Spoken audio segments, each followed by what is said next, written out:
So, welcome to the next video about Battlefield 6. This time though, maybe not quite as positive content as last time. Back then, I talked about all the good stuff I noticed right away in Battlefield, everything I liked. But in this video, it's more about the things I didn't like so much yet. Things that definitely need improvement. And there's one thing that stands out right at the top. I couldn't fly jets that much at the event, just for a short time, but I had already played a bit of Battlefield before that, right? And it was kinda the same. I feel like the jet gameplay just didn't feel quite right yet. Like, not where it needs to be. There are a few reasons for that. First off, I'm someone who really likes flying in third-person view and shooting from there too. Somehow I got used to that in Battlefield 5 and I just find it easier to see. I don't know, it's just what I'm used to. In Battlefield 6, it's really hard to see where the tracer from your MG or cannon is going in dogfights. That's one thing I didn't like. I think it should definitely be more visible. But what's way worse is that the jets just feel super sluggish, at least in my opinion. And that's not something you can change in the settings or controls. It's just when you try to turn mid-air, it happens really slow. I always like to compare it to the bombers in Battlefield 4. Back then we had fighters that were a bit more agile, and then the bombers, which were super slow and heavy. And sadly, the jets in Battlefield 6 kind of fly like those bombers. Then there's the fact that we played on a pretty small map, though I've also played some bigger ones. The next problem is that you don't get a lot of time in jets to go after ground targets. You do one attack run and you've only got a few seconds. You still need to adjust a little and then boom, you're already flying past again and have to pull up to set up the next run. That's of course partly because the jets feel so heavy. You can't adjust that quickly or smoothly. Maybe that's something you get used to, and sure, the more jets you fly, the better you'll get. But right now, I'm just not feeling it at all. The whole flying thing. That's really a shame because flying is something I absolutely love in Battlefield, and I was really hoping to do a lot of that in Battlefield 6. We still got some time till October, so hopefully they'll fix it by then. By the way, I thought helicopters were okay. We've only played the Apache so far, the attack chopper, not the Nightbird yet. Still need to see how that one handles. The attack chopper is obviously a bit slower and heavier by nature, but honestly, I felt it handled a lot better than the jets. Next up, 3D spotting. It's one of those things. Pros and cons, always. The better the graphic gets and the more particles are flying around, explosion, dust, debris and stuff. Yeah, it looks amazing, but it also makes it harder to actually spot soldiers. It looks like they have tried to counter that here with a lot of 3D spotting. We already saw something like that in Battlefield 2042. I don't remember how many meters exactly, but players would just automatically get spotted. So you'd end up shooting at red diamonds over their heads again. And unfortunately, Battlefield 6 is doing the same thing. I noticed it right away during the playtests. You're mostly aiming at red icons again and not actually at soldiers, like it was in Battlefield 5. That BF5 system was actually the best in my opinion. No live 3D spotting where you could constantly track players, just manual marking like, okay, enemy over there. I think it's always a balancing act with Battlefield. The game looks super fantastic, absolutely immersive and atmospheric, all the explosions and everything, but that also creates the problem. And maybe that's why they feel like they need strong 3D spotting so players can see each other. But that obviously makes it really hard to flank or to hide for a second. You're just sitting there wondering, wait, how did he even see me? Well, you've got a bright red marker floating right above your head. That's how. Yeah, I'm not a fan of that. Maybe go back to the Battlefield 5 system. That worked, even with good graphics. Although, of course, Battlefield 5 is even more detailed visually. Still, it's tricky. Now, let's talk tanks. They control super well, I mentioned that in the positives video, but sometimes they feel a bit helpless. Especially on the Tajikistan map, it felt like you went down really fast. RPGs hitting you from all directions. It might be because we didn't have counter systems unlocked yet. You'll probably survive longer once you've got APS and stuff. But it also felt like the splash damage from the main cannon was pretty weak. Maybe you can unlock ammo that improves that. Still, tanks sometimes just felt underpowered. The camera angle also wasn't great. It's really close in third-person view. I'd love to have the camera pulled back a bit so you can actually see more around you.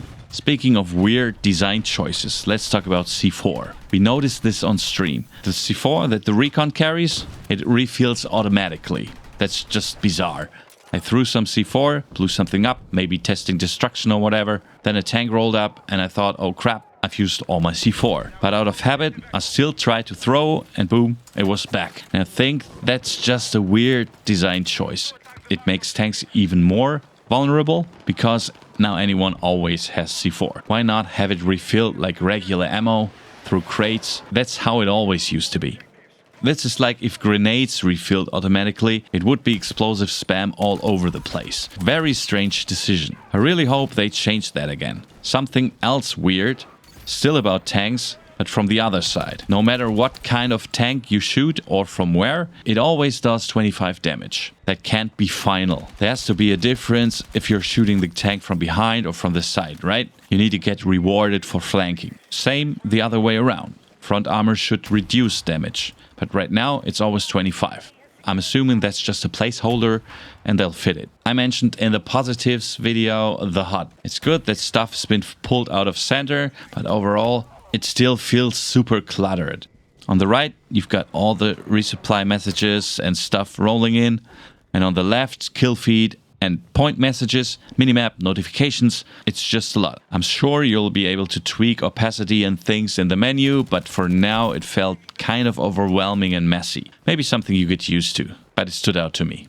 Weapon balance next. LMGs felt super weak compared to assault rifles and also pretty inaccurate, to be honest. I'm not really an LMG player anyway, not my style. I like to move fast instead of lying around and waiting, but still the LMGs didn't hit hard enough and were all over the place aim-wise. Sure, I had some cool kill streaks with them, not gonna lie, but there were ARs that outperformed LMGs even at range in both damage and accuracy. So yeah, I don't really see any situation where an LMG would be better than an AR, except for the 100 round mag. That's an advantage. But they still need a balanced pass, I think.